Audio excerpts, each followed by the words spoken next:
Hey everybody, thought I would make a wrap-up video to this Nazca line work I've been doing. It's just apparent to me that if this was indeed the function of the Nazca lines to extend them out over the whole Earth, it seems to me somebody was using these to map the Earth a long time ago.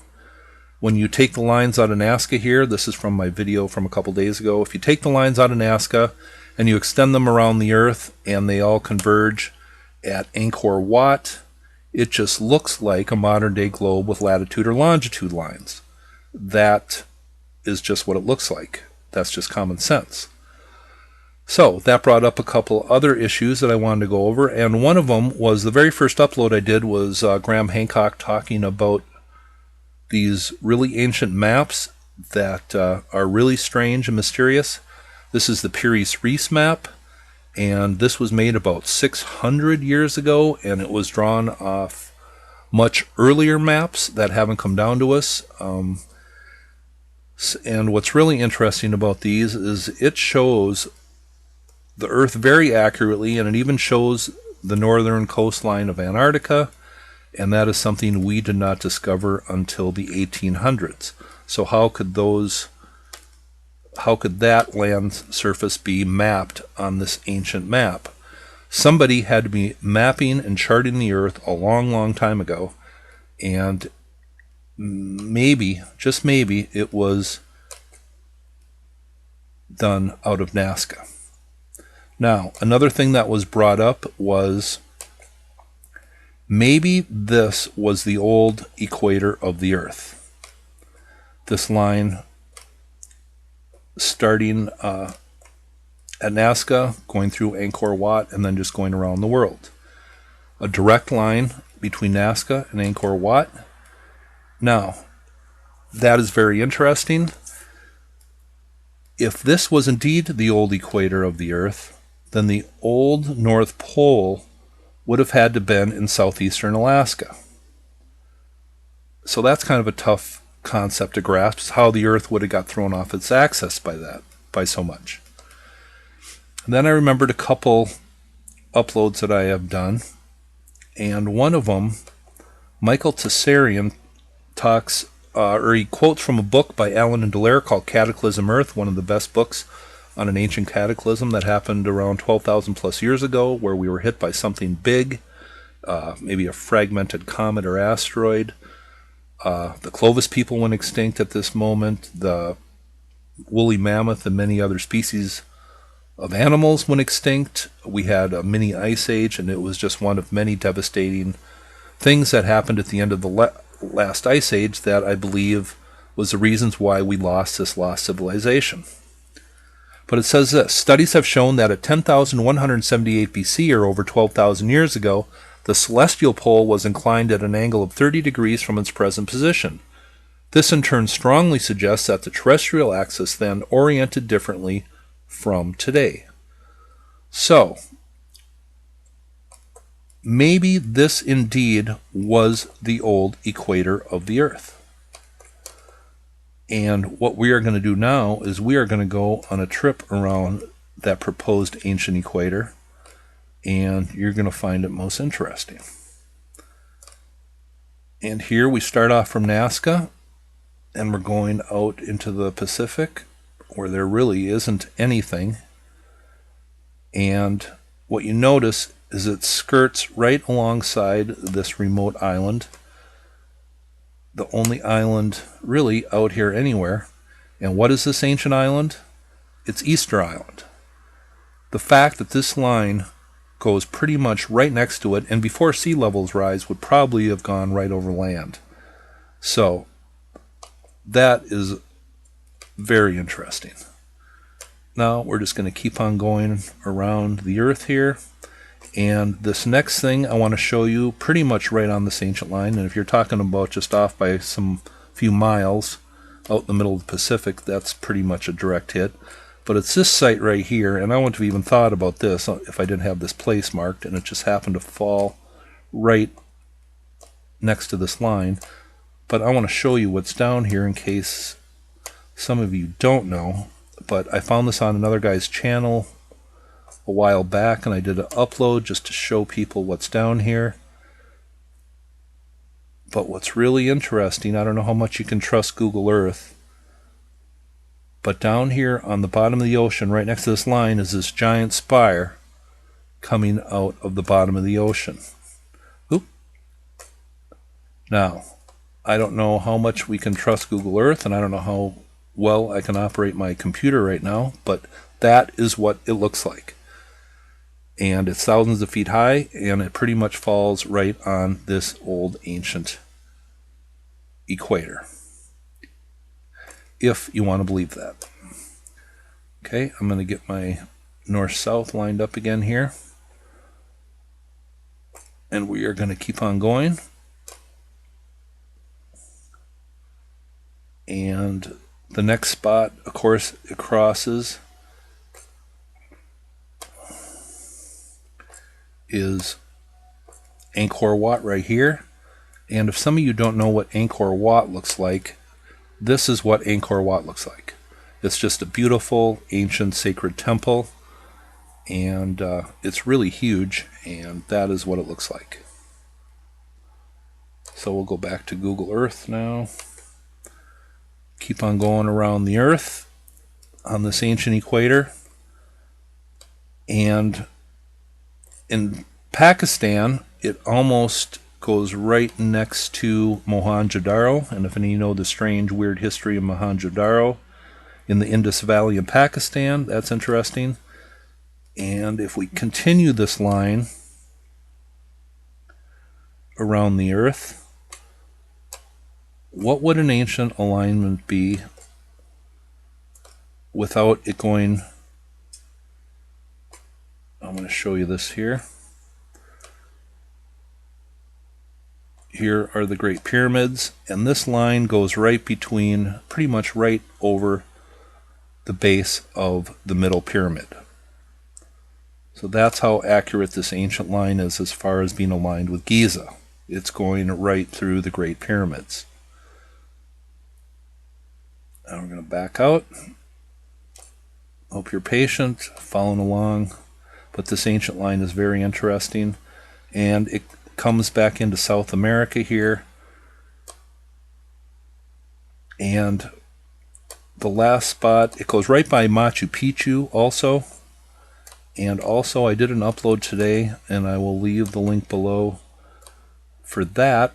But what it also goes right over, and I'm talking right over, is the ancient fortress of Ollantaytambo in Peru. And here is Ollantaytambo, and you can see that that line comes right up the valley, which is pretty amazing. That ancient equator line goes right over Ollantaytambo. So I thought that was, I mean, literally right over it.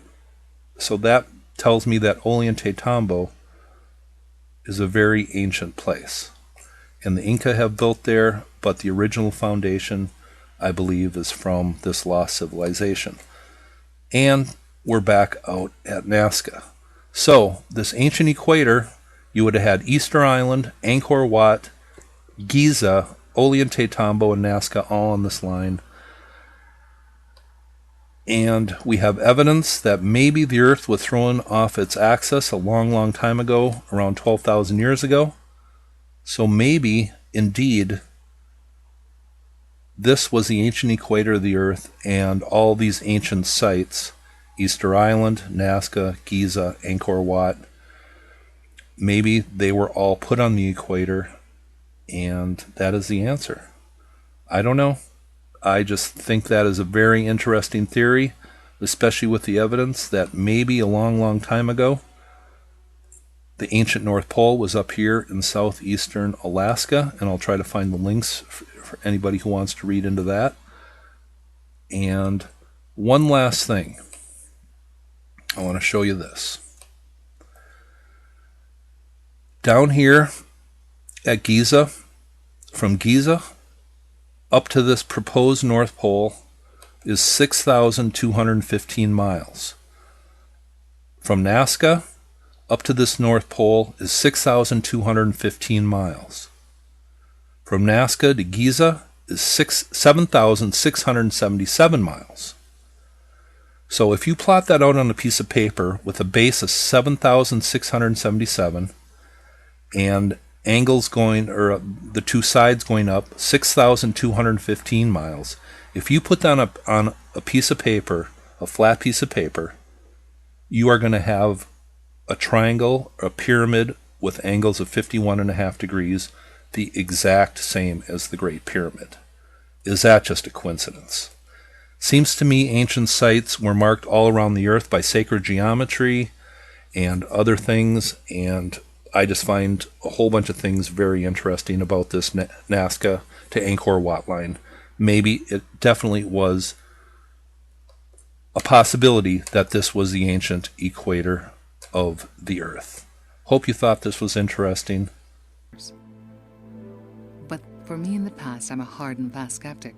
I have always demanded great proof in my depth of research, especially into the area of major earth changes of a cataclysmic nature. Well, in this waking dream, they showed me the sign of Cape Town, and I thought, my goodness, okay. A road sign, metal sign, with the word Cape Town across it in black, white background, with a black ring around it, rectangle sign on two metal studs as it would appear on a road. And I thought, okay, what does that have to do? Why am I being shown this? I was thinking to myself as the dream continued to unfold. And just as I thought that, I was zoomed out. So I was looking at about 6 inches beneath the road sign. And I was pulled slowly out farther to be observant of what was going on. And all I could see for miles from 6 inches under the road sign that stated Cape Town was full frozen tundra. Full tundra.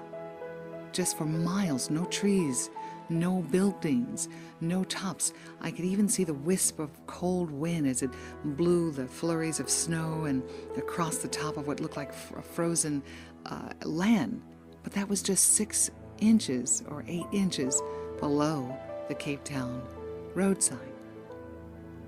Then I was immediately shown the map of Africa, and the northern portion of Africa was toward or aiming toward the right side. Instead of facing our north on the globe, it was now turning toward your right. And the sign or the road, or actually the map of Africa itself, was the little edges were highlighted so you could see the entire outline of Africa. Then the name Antarctica appeared in front of me. Actual letters, Antarctica. And then the image behind it showed of Antarctica itself, as you would see it on a map. And it faded. And then they took me to a pinpoint that would have been Cape Town, South Africa, on the map of Africa. And they took it and they turned it on the globe of the earth and put Cape Town where Antarctica is. And then they showed me the word again, Antarctica, or the new South Pole, Cape Town, South Africa. I was shocked at why I was being shown this, and then they immediately took me back to the road sign, where all I could see was the frozen tundra for miles and miles blowing. I could actually hear the winds howl and feel or see the snow blow. And then I heard in a distance, actually audibly, the crunch of feet.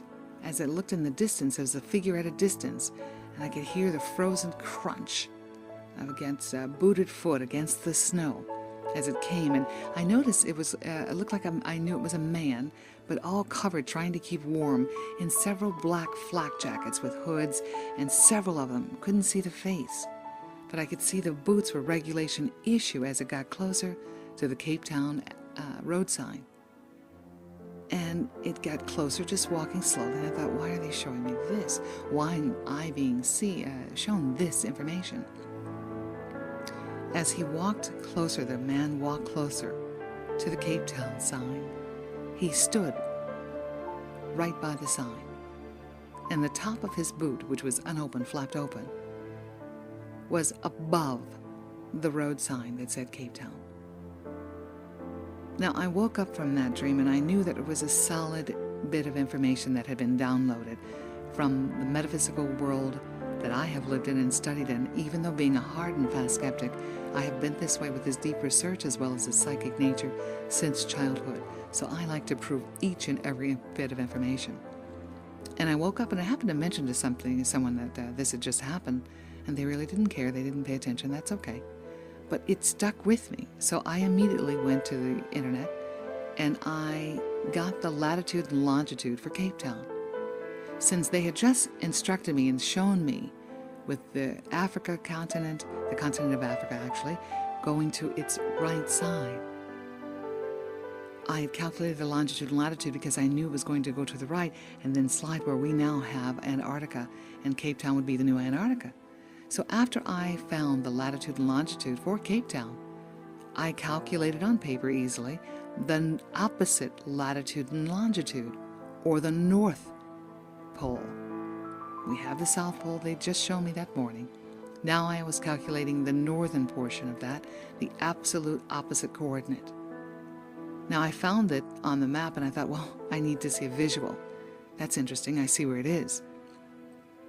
And I found that it was between what is now Russia and the Aleutian Islands off the coast of Alaska. That would be the pinpoint of the new North Pole that they were showing me. Now I did something so I could have it in a practical manner. I went to Amazon and I ordered one of the globe blow-up beach balls. And of course I marked it when I got that beach ball, the new North Pole, and the new Antarctica or South Pole, which was now Cape Town, South Africa. I turned it to its right and then down and slid Cape Town underneath to the pinpoint where we now have Antarctica, as they moved the entire globe that way. And I knew that the new North Pole they were showing me would be between Russia and the Aleutian Islands. Now it's interesting because I knew I was given that information, as many have been given information and they either are stopped by the public or stopped by the devices inside self to offer that information in a palatable, practical manner. But you see, since now for more than 30 some years, I have done a deep study of the earth changes that were pretended to happen based on the Mayan calendar way back in 1976. You see, I sought to disprove it back then.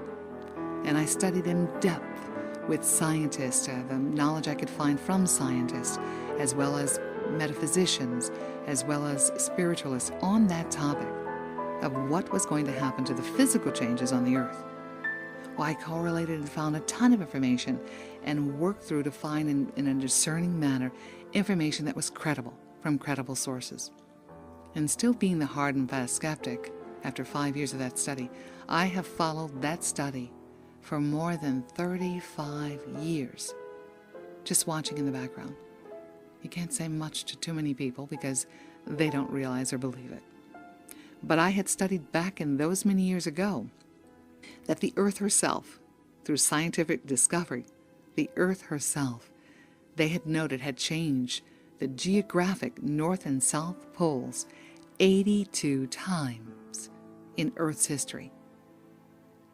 And they have found that apparently the magnetic poles have changed at least 131 times north and south. Now, this is essential because as you see all these major changes that we're going through of earth changes, not just on the news, but if you look in every backyard on the planet, these are not small changes. You don't hear them once every 7 months. You now hear them once every week. Now, I had investigated at that time why these earth changes were happening, because I knew everything on the planet, law of physics, everything on the planet happens threefold: spiritually, mentally, and physically.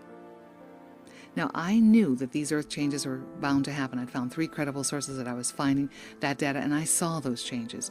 I was telling people back in the 80s about the volcanoes that were going to be going off in the United States, and people would say, oh, you're just so strange. You're so weird. And I was quiet. And then they found news that Mount St. Helens had blown. Now, it's important that you understand this is not to portend disaster. This is telling you to prepare for great change in a practical, calm manner.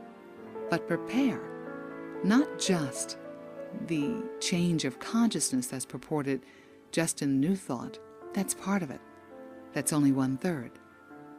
The mental component we have is all the unrest at the inequities that we see across the world, not just in one place or another, but with peoples across the world being uncomfortable. That's part of the mental change for growth. No longer will we need to suppress one another, is what that mental change is saying. And the physical changes, you see them with the severe flooding, severe volcanic activity worldwide, earthquake activity exponentially increasing every week, to hitting Washington, D.C., to hitting Oklahoma, to hitting every part that you haven't even noticed because we're too busy in our day to pay attention. So you have to understand, on a metaphysical basis, you must remind yourself you chose to be born at this set time. This is not a mistake. You knew this was to happen. Many souls asked, but the only ones allowed were the ones that had a greater opportunity for purpose. They would help rebuild or make this transition better for all involved. No mistake. And on each soul level is coded where you were meant to be or to go for safety, for preparation, and to rebuild. So it's truly essential at this time to stay calm, to stay in the center of the eye of the storm, so to speak, in your life, and prepare physically, practically for these greater cataclysmic changes that will be happening on the planet rather shortly. 2 cues. The first fracture is the Western fracture. When Mount Vesuvius flows with lava, it gives people on the West Coast, especially Californians, time to exit peaceably, find a new location, home, place, work. After you hear the news of Vesuvius, and then you hear the news that the big one goes off in Hawaii, there is very little time for people on the West Coast to safely prepare without chaos. These are clues that I found following credible sources throughout this time. You must think to yourself, the elite have 129 bunkers around the world already planned and ready for this event. Why haven't they told you and I? These same elite that control the world have pushed the propaganda to the light workers or metaphysicians or metaphysical-minded people that think that this would only be a spiritual change of ascended consciousness. That's part of the change. They want them to think that, so they wouldn't prepare for the rest. They want everybody to think about it at the wrong date of the Mayan calendar, in which Dr. Carl Johann Kalaman, who is an acquaintance, who would also change. It is not going to be December 21st, 2012. The end of the Mayan calendar was actually October 28th, 2011, has already just passed. So it's essential. Remember, these 2 propagandists were so you wouldn't be prepared at that end result. But you must think to yourself, why would they prep and plan and not tell you? 129 bunkers are ready to go. Find more information on my website at inthesecretgarden.com.